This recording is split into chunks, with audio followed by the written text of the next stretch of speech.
This is the last week of school. Normally, as I get ready to check teachers out for the summer, I'm excited, relieved, and happy for summer to begin. I was a little surprised as I started this process a couple of days ago. I didn't quite feel the same. Interestingly, I had a sense of sadness, the sadness of what we missed. I was sad that my own students didn't get to have a Kindy 500, a Pioneer Day, participate in the Hope of America, have their traditional end of their year party, field day, barbecue, etc. I'm also sad we weren't able to have our ninth grade graduation or dinner dance.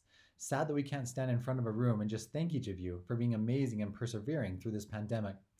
I'm sad because we couldn't have a formal gathering to say goodbye to the teachers who are leaving us.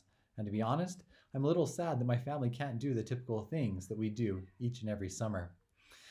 In essence, the end of the school year is what I might imagine it would be like to stand at the end of a finish line of a race.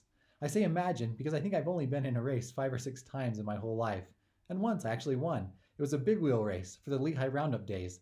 I'm too old now to remember anything about the race, if there was even anyone I raced against, but I do have a picture of me and a first place ribbon.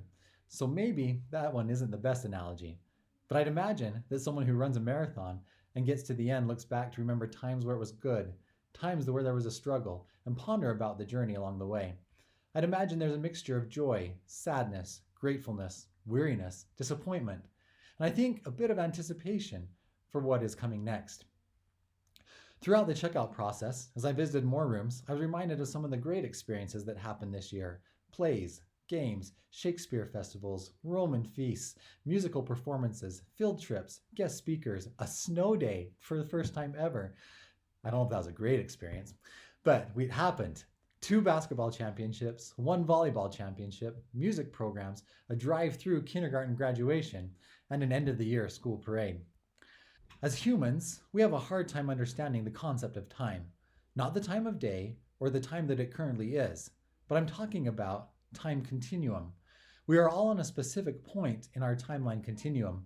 What has happened in the past affects how we feel today, and often, in our todays, we forget about the tomorrows to come. To me, tomorrow brings hope. It brings endless possibility and a hope to the return of traditions where we gather, celebrate, learn, support, and work together. This all will happen in one of our tomorrows, and I'm hopeful that that tomorrow comes sooner rather than later.